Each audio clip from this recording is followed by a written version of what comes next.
Welcome to Publitarian Podcast.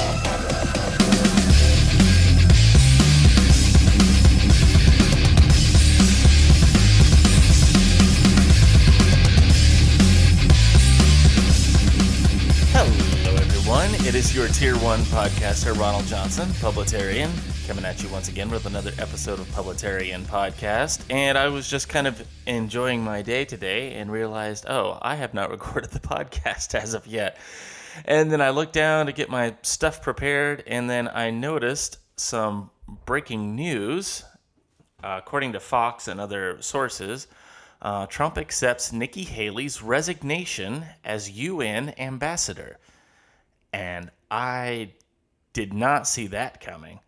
From what I can tell, according to the article here, I'll just go through it really quick. President Trump on Tuesday accepted Nikki Haley's resignation as U.S. ambassador to the United Nations, marking a sudden and unexpected end to the tenure of one of the administration's most prominent figures. Trump spoke at the Oval Office to address the resignation. He told reporters that Haley had done, quote, an incredible job, quote, and is a fantastic person. He said she had told him 6 months ago that she wanted to take a break, maybe at the end of the year, and said she would serve through the end of 2018. Axios, which first reported the news, reported that Haley discussed her resignation last week when she visited Trump at the White House. The outlet reported that news shocked a number of senior foreign policy officials in the administration. State Department sources told Fox News that Haley told her staff her intentions to resign just this morning. The U.S. mission did not immediately respond to requests for comment from Fox News. Another little fun fact here, according to the article, Haley had been a critic of Trump during the 2016 Republican primary campaign, but had emerged as a key figure in his administration as she pushed the administration's policy goals on Iran, North Korea, and other items of international cooperation. The former governor of South Carolina was confirmed as UN ambassador 4 days after Trump was inaugurated in January 2017. Haley was a fierce critic of UN mismanagement and bias against Israel and the U.S. She secured funds to the U.S. contribution to the UN fund and pulled the U.S. out of the UN Human Rights Council, calling it, quote, a cesspool of political bias, end quote. That is really surprising. I mean, from what I can see here, there's nothing out of the ordinary. More than likely just the stress of the job was finally too much and she had to pull out. And if 6 months ago she was telling him she was going to pull out, then there's no big surprise there. But yeah, Nikki Haley was like the boss down there at the UN. I mean, her speech on the United States will remember this day when they were picking allies, who's with Israel, who's was not with Israel. That was like one of the most fiery, passionate, awesome speeches I've ever heard from a UN ambassador. So she will be missed. I'm sure she'll be replaced by somebody equally as awesome, if not more. But that was just a surprising thing that came across a news feed, so I thought I would share it with you guys, my loyal listeners. It's time to take a victory lap, you guys. And you know what I'm talking about. Something very awesome happened this weekend. That's right. Justice Brett Kavanaugh, the 114th Justice to the Supreme Court, was sworn in, and we beat back the leftist mob that tried to bully him and bully us. So a double-barreled middle finger to all of you leftist loons out there. We got one over on you, and we're going to keep on winning. So I hope you get used to it. That's right. No copyright infringement there. That song just sounded like another song. I don't know. I don't even know what song we're talking about. Anyway. That's right. The rule of law still exists in this country. That crazy concept of innocent until proven guilty. It's still being held up. I can't believe it. The Salem witch trials in reverse didn't work. and I am overjoyed about that. And I know even our side of the aisle is like, yeah, we need more conservative judges. I mean, yes, we do, and I'm glad about that. Don't get me wrong. I would just like judges that know what the Constitution says. I would even just want that instead of what we've been getting, which is liberal activists. And the reason they do that, and you all know this by now, but the reason why liberals try to stack the courts with their activist judges is because their policies are not popular. And they're not going to get voted on in the legislature. They're not going to be executed by the executive branch. So they have no choice but to retreat to the courts. And that's how they'll get it done. And they kind of move seamlessly between these three branches and in the cultural space as well. So we as conservatives, libertarians, or even just free thinkers or human beings with common sense have to fight this multi-pronged war against the culture and the three different branches of the government, and even the fourth branch, which people call the deep state, the political class, the elite class, whatever you want to call it. So I don't think we're doing too bad, guys. We're starting to beat them back. We're starting to wake people up, and I am super excited about that. So take a lap. We deserve it. We all just stood up and said no. And the reason I said we did it is because I know that you guys, myself included, got a hold of senators and was like, hey, no, friend. If you have an R behind your name, you definitely need to put this guy through. And whether you have an R or a D behind your name, someone is innocent until proven guilty. And if you cannot prove your case, it's not even reasonable doubt in this case. If you can't prove it at all, like if your witnesses are coming up empty, then you don't have a case. And you can't just accuse somebody and have it all fall apart. Here I go with the Kavanaugh thing. We're almost 8 minutes in, and this is 2 podcasts where I'm like, I'm not going to talk about Kavanaugh. And here we go, talking about Kavanaugh. You liar! And there goes the beer fridge, right on cue. No tasty beers for me because it is... Oh, actually, you know what? As of recording this podcast, it's 1 p.m., so I technically could have a beer and not be an alcoholic. But, I'm not going to follow that rule. I'm just going to do this sober. Not that I would ever do a podcast intoxicated. You liar! Yeah.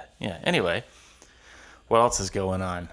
Columbus Day was yesterday, or as my Apple Calendar is forcing down my throat, Indigenous Peoples Day.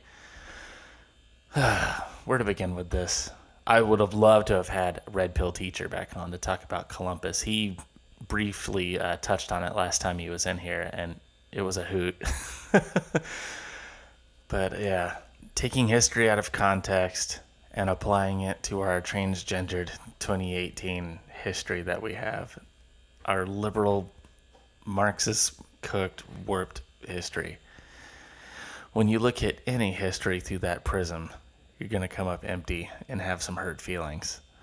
Anyway, let's not even talk about the good that Columbus did, which was pave the way for this great land to be discovered and colonized and turned into the greatest world experiments in liberty since the beginning of time. Let's not look at all that. Let's forget all that. Let's talk about genocide of peoples, which didn't happen. But what I actually wanted to talk about today is tribalism. Middle-of-the-road free thinkers are accusing both sides of the political aisle of being tribalists. The left has forced this hand, basically. When they move further to the left to radicalize the country, the more moderate people have no choice but to pick up their swords, metaphorically, and join the political fight. And what I mean by that is, unless you're like a passionate person and have some kind of draw or interest in politics, politics is really a boring subject and it doesn't really touch people's lives. But the radical left has forced this hand. It has forced this tribalism because the left, by nature, is very polarizing. So what they've done now is they've forced just regular old middle-of-the-road people, or people that don't really have a dog in the hunt, so to speak, or they don't really care about politics, they're apolitical, whatever. The left has become so radical, so noisy, so unreasonable, so insanely psychotic that it's taken these middle-of-the-road people and violently shove them into one camp or the other. And if you have any moniker of common sense, you're usually being shoved center right or towards all the way to the right. And I think it's something that the left didn't think of when they started this fight. Because you can only marginalize people for so long and have victims for so long before the victimized either wake up or not fall prey to being victimized. So now, like I said, they've radicalized the country so much that moderate people have no choice but to pick up their swords and join the political fight. Lefties, if you would have just left everything alone, right-wingers would have just continued to keep their heads down and do their jobs. And I believe that. But you got greedy. You saw yourself winning this cultural and political war. And now you've forced people's hand. Because like I said, just normal people just working their job and trying to get through life, unfortunately, will take a lot. I'm talking like government oppression, regulation, everything else. They'll take a lot bearing down on them. And then once you start really invading and really pushing, you'll awaken the sleeping giant. And I think that's what's starting to happen in this country. And my proof or my evidence would be to look at the 2016 election. Trump had almost zero chance of winning, according to all the polls and the talking heads and the political pundits and the Washington, D.C. elitist class. But nobody was listening to the people in the middle of America, the people that didn't have a tribe anymore, so to speak. And they had been forgotten. And so the left has, like I said, shoved them so far beyond the realm of reasonability that now they have no choice. And I don't necessarily like the idea of tribalism. And I've heard, like I said, middle of the road people, free thinkers, so to speak, address it. And they say that's what's happening. People are just picking camps. People are picking sides.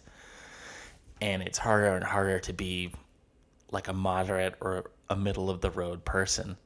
Because people on the right now are doing the same thing. No, you need to be over here. If you're going to be with us, you need to be with us. Get over here, And the left have always been like that, but like I said, they forced the right's hand to become like that. And now I think that's what's going on. Now we have this tribalism happening. We've got people where the battle lines are starting to become more and more clearly drawn, to where, unfortunately, I think both sides of the aisle might start getting unreasonable. I don't want that to happen, but it might be what's starting to happen. And there is liberal cannibalism. There's right-wing cannibalism, too. There's a lot of idiots on Instagram that are on my side of the aisle that I would never follow and never give my time. So, where do we go from here? How do we unite again? Well, I would go back to one of my earlier podcasts and say we don't. Let's completely defeat the left. Ideologically, politically. Totally defeat the left. And then, once the left is defeated, then we can hash our little issues out and talk about libertarianism versus conservatism versus being a Republican versus being authoritarian or constitutionalist. You can pull out your little political scorecards that I see people on my side of the aisle love to do. You can do that and just have fun with that. But win the war first. And like I said, there may not be a choice anymore. We may have to succumb to this tribalism for a while until we get the left finally beaten back. Because if we do what we've done for decades past, or because we are free thinkers and we are common sense people, we do tend to not tribe up, or we tend to just kind of, what I'm saying is you could put us all in a room and none of us are going to agree on anything. Whereas the left, they have like this common goal of radical Marxism that unites them. And we don't have that because we do have common sense and we are free thinkers. We tend to just, we think different thoughts and it's hard for us to unite. So maybe some bit of tribalism wouldn't be a horrible thing for the short run if it'll help us unite and completely defeat the left. And speaking of uniting and defeating the left, November is coming up, folks. And even just my small little Instagram family of podcast listeners that I have here, you've got to go vote. If you're eligible to vote, if you're the age to vote, you have got to do it. You've got to do it. The country depends on this. If you don't vote, it's the same as giving a Democrat a vote. And the reason I say that is because we know that the elections, they're not totally rigged in Democrats' favor, but they are certainly stacked to the left. We've got dead people voting. We've got illegals voting. Thankfully, the president has clamped down on a lot of that, but it remains to be seen how many people are actually off of the voting rolls. There's dead people. There's illegal aliens voting. So if you stay at home, if you don't vote, in my mind, that's just like giving a vote to a Democrat. And we can't have anyone with a D behind their name anymore. We just can't. Even if you have to hold your nose and vote for a Republican, you've got to vote for the Republican. Because having a wishy-washy person is still better than having a full-blown liberal in there. And sometimes you just have to hold your nose and do these things. And I know for decades, I know what you're going to tell me. Oh, but Ronald, we've been doing this for decades. We always have to pick the lesser of the two evils. In this particular fight, it's going to matter a lot. Because if you do not vote straight ticket R, whatever D goes on there is going to derail the train. The D is going to derail the train and give us the D in form of taxation and oppression and social idiocy that is the left wing of this country. So if I can give you some kind of rallying cry, just get out there and vote. November 6th. I think you can still get a ballot online. I don't know if the cutoff of that has happened or not as of this podcast. I vote absentee. I vote at home. I do my research on the candidates. I pick which R I want to have.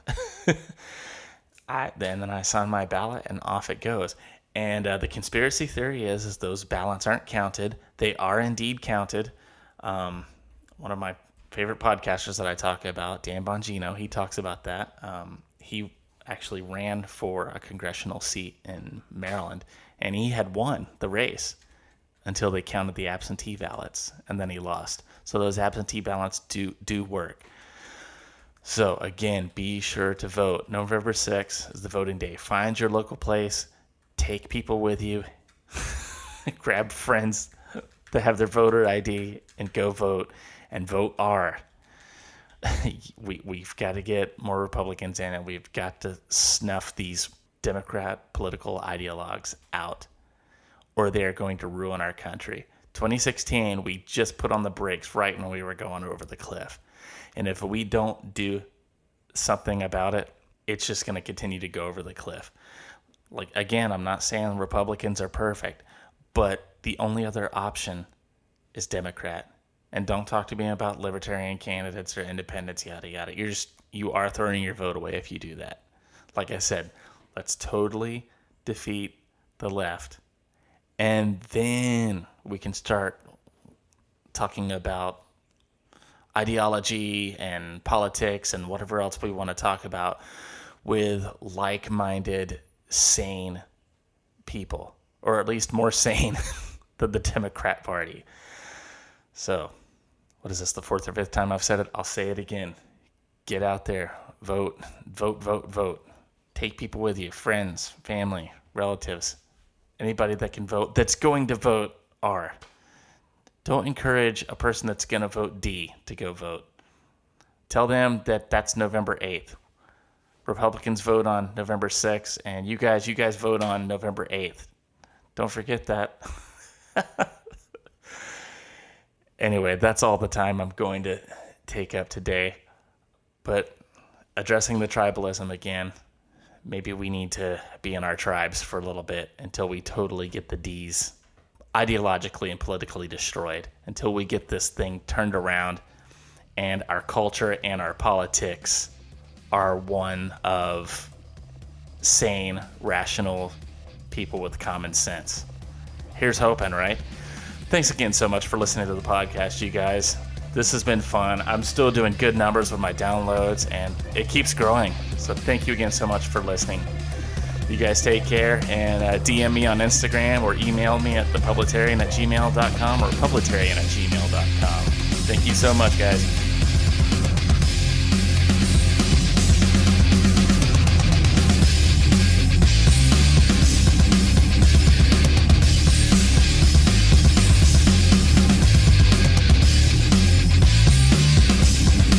Listening to Publitarian Podcast. Copyright 2018.